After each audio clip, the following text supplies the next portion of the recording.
Awal kisah di kota Madinah pada tahun 627 Masehi. Seorang sahabat Abu Ayyub Al-Ansori mendatangi Rasulullah dan menanyakan suatu hal. Abu Ayyub bertanya, "Ya Rasulullah, kota besar yang berdiri di timur yaitu Konstantinopel, adakah akan yang bisa membebaskan oleh umat Islam?" Dan Rasulullah bersabda, "Konstantinopel akan jatuh ke tangan Islam. Pemimpin yang menaklukkannya adalah sebaik-baiknya pemimpin, dan pasukan yang berada di bawahnya adalah sebaik-baiknya pasukan." Hadis riwayat Ahmad bin Hanbal. 800 tahun kemudian, tepatnya di abad ke-15, tahun 1432 Masehi di kota Edirne di Kesultanan Utsmaniyah, Raja Murad II sedang membaca ayat suci Al-Quran Surat Al-Fat. Kemudian datanglah seorang pelayan istana, yang memberi kabar bahwa putra keduanya telah lahir dengan sehat. Sebagai bentuk kecintaan dan penghormatan kepada baginda Rasulullah, beliau memberi nama putranya itu dengan nama Mehmet. Untuk selanjutnya biarlah Allah Subhanahu wa Ta'ala yang menetapkan takdirnya. 19 tahun kemudian, tepatnya tahun 1451 Masehi, di kota Saruhan di sebuah pos pelatihan yang dimiliki kerajaan Utsmaniyah. Terlihat di sana, Pangeran Mehmet sudah tumbuh menjadi seorang pemuda yang gagah, yang dimana di hari itu Pangeran Mehmet sedang berlatih pedang dengan sahabatnya yang bernama Hasan. Latihan berlangsung sengit, mereka berdua saling menunjukkan keahliannya dalam memainkan pedang. Pukulan dan tendangan juga terjadi dalam latihan itu. Pada akhirnya latihan itu dimenangkan Pangeran Mehmet. Lalu selesai latihan, datanglah surat dari Kepala Menteri Kerajaan yang ada di Edirne yaitu Halil Pasha, yang dimana isi surat itu mengabarkan bahwa ayahandanya yaitu Sultan Murad II telah meninggal. Pangeran Mehmet pun beserta pengawalnya segera bergegas menuju ke istana. Sesampainya di istana, Pangeran Mehmet mendatangi jenazah ayahnya seraya mencium tangan ayahnya dengan lembut, memuji semua kehebatan ayahnya, yang sudah melebarkan sayap kerajaan Ottoman atau Utsmaniyah, menjadi kesultanan Islam terbesar di dunia. Dengan menggenggam tasbih peninggalan sang ayah, Pangeran Mehmet berjanji kepada ayahnya, akan meneruskan perjuangan ayahnya, yakni mempersatukan seluruh negeri dan akan membangun kerajaan yang paling berkuasa di dunia. Setelah wafatnya Sultan Murad II, pada akhirnya Pangeran Mehmet kembali naik tahta, menjadi raja di Kesultanan Utsmaniyah menggantikan ayahnya. Lalu Sultan Mehmet mengadakan rapat dengan para pembesar kerajaan. Dalam rapat itu Sultan Mehmet tetap mengangkat Halil Pasha sebagai Perdana Menteri, dan mengangkat sahabat Zaganos dan Abatin sebagai penasehat. Keputusan itu beliau ambil demi kepentingan negara. Sementara itu di kerajaan Konstantinopel, seorang pembawa berita mengabarkan kepada Raja Konstantinus, bahwa Raja Murad II telah wafat dan digantikan oleh putranya Sultan Mehmet untuk yang kedua kalinya. Raja Konstantinus dan para petinggi kerajaan merasa bahagia mendengar berita itu. Mereka berpikir akan mudah menundukkan Sultan Mehmet. Namun Adipati Notaras ini mengingatkan kepada rajanya, meskipun Sultan Mehmet masih muda, namun Sultan Mehmet menguasai ilmu perang, ilmu bahasa, ilmu agama dan antikritus. Adipati Notaras itu khawatir jikalau Sultan Mehmet akan melakukan penyerangan seperti yang dilakukan almarhum ayahnya Sultan Murad. Namun Raja Konstantinus tetap tenang menanggapi penilaian tersebut. Lalu Raja Konstantinus memutuskan untuk mengirim surat damai dengan Sultan Mehmet dengan persyaratan tertentu. Begitu pula di Vatikan Roma. Berita Sultan Mehmet kembali naik tahta menjadi Raja Ottoman ramai dibicarakan oleh para pastor di sana. Paus Nikolaus V khawatir bahwa ambisi Sultan Mehmet sama seperti ayahnya, yaitu menghancurkan Konstantinopel. Setelah menghancurkan Konstantinopel, bisa jadi tujuan Sultan Mehmet berikutnya adalah Vatikan Roma. Gereja Vatikan tidak mau kaum Islam merebut benteng Konstantinopel. Vatikan akan memberikan bantuan penuh kepada Konstantinopel untuk memusnahkan kerajaan Ottoman untuk selamanya.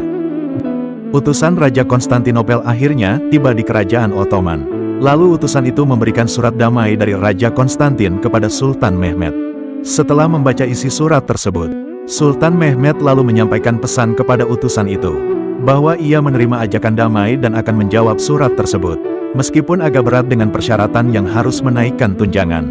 Demi menjaga stabilitas Kesultanan Ottoman, Sultan Mehmet menerima ajakan damai itu dengan penuh persahabatan. Kemudian Sultan Mehmet memerintahkan Perdana Menterinya untuk memberitahukan kepada Raja Romania, Hungaria, Polandia dan Raja Serbia beserta Paus di Vatikan, bahwa kerajaan Ottoman ingin berdamai dengan mereka.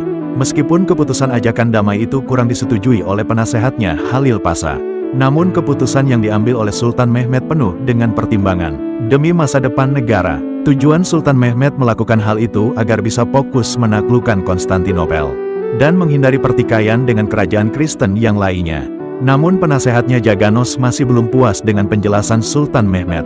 Bahkan Jaganos takut atas keputusan yang sultannya ambil, karena itu sangat berpotensi merendahkan kepercayaan seluruh rakyat terhadapnya. Sultan Mehmed juga meyakinkan kepada penasehatnya bahwa suatu saat nanti pasukan dan rakyatnya akan mengerti atas keputusan dan tindakan yang dia lakukan. Sultan Mehmed mengatakan, pemerintahan bukanlah tempat untuk kekuasaan, melainkan pemerintahan adalah sebuah alat untuk melindungi dan mensejahterakan rakyatnya, dan membangun masa depan mereka.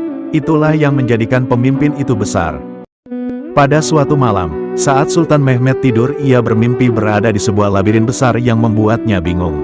Kemudian ia bertemu dengan kakeknya yang bernama Osman. Lalu ia mencium tangan kakeknya.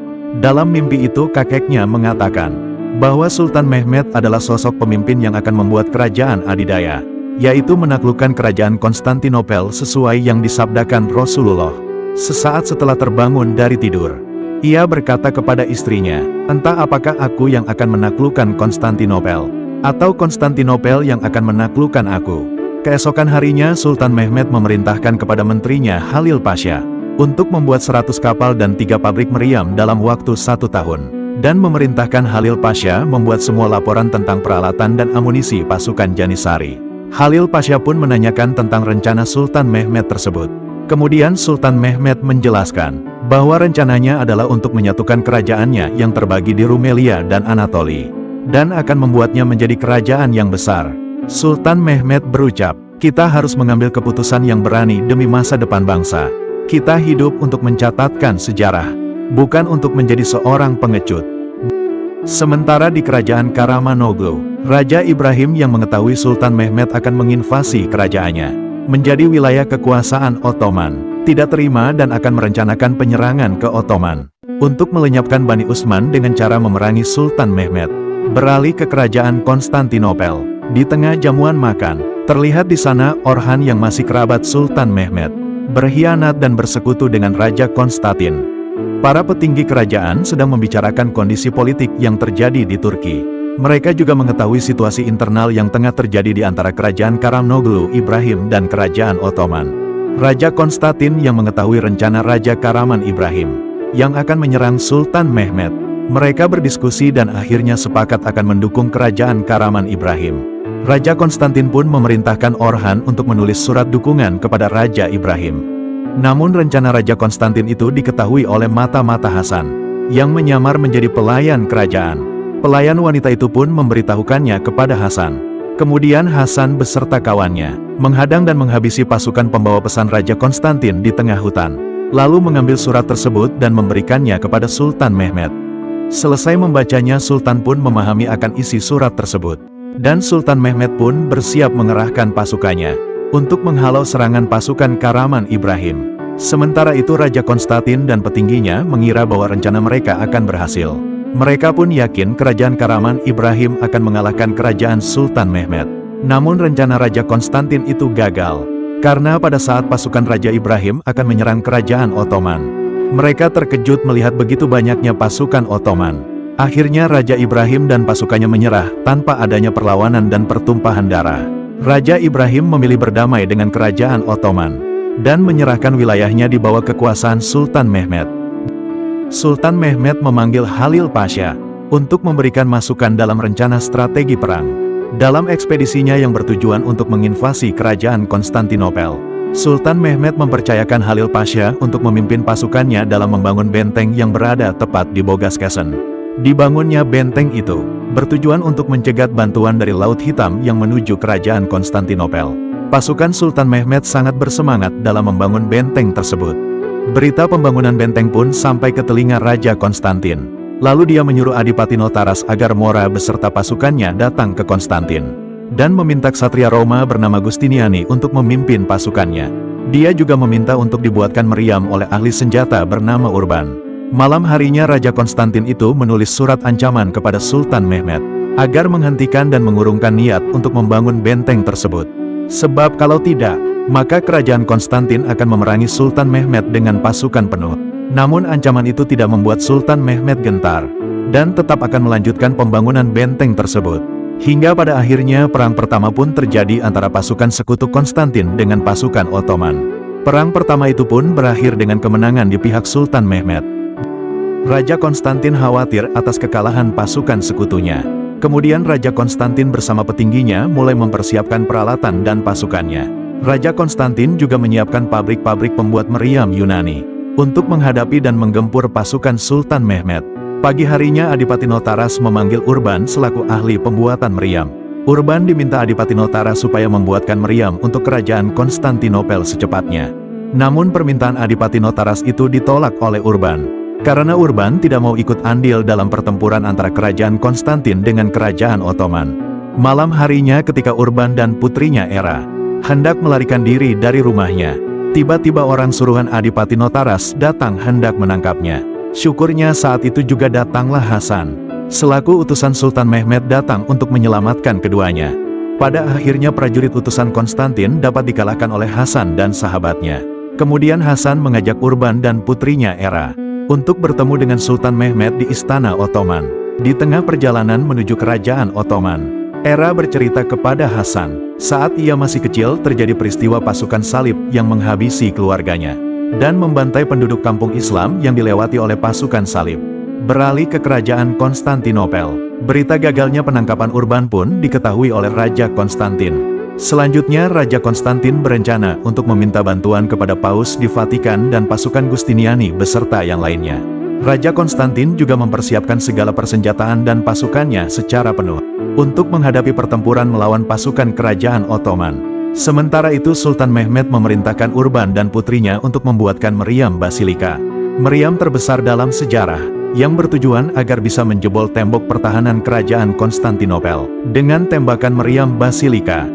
Sebelum memulai pembuatan meriam basilika, Sultan Mehmed memimpin doa agar dimudahkan dalam usahanya, yang kemudian diaminkan oleh para pekerja. Lalu Sultan Mehmed memasukkan koin-koin ke dalam cawan besar yang menyala-nyala itu. Kemudian Sultan Mehmed berseru dengan mengucapkan takbir, yang diikuti oleh para pekerja. Kemudian para pekerja membakar cawan besar berisikan logam dan perunggu sebagai bahan utama untuk dicairkan. Setelah dirasa cukup, lalu cawan itu dijebol untuk mengalirkan cairan logam ke dalam cetakan meriam yang sudah disediakan. Setelah cetakan dingin, Urban dan pekerja lainnya memukul bagian luar cetakan meriam supaya terkelupas. Mereka semua saling bahu-membahu dalam pembuatan meriam, hingga mengeluarkan meriam itu dari cetakannya. Kemudian bagian meriam yang satu dengan bagian yang lainnya disatukan agar menjadi sebuah meriam raksasa yang pernah ada di zamannya. Selanjutnya meriam raksasa itu ditarik keluar menggunakan kerbau untuk dipersembahkan kepada Sultan Mehmed. Sultan berterima kasih kepada Urban dan semua para pekerja atas kerja kerasnya membuat meriam basilika.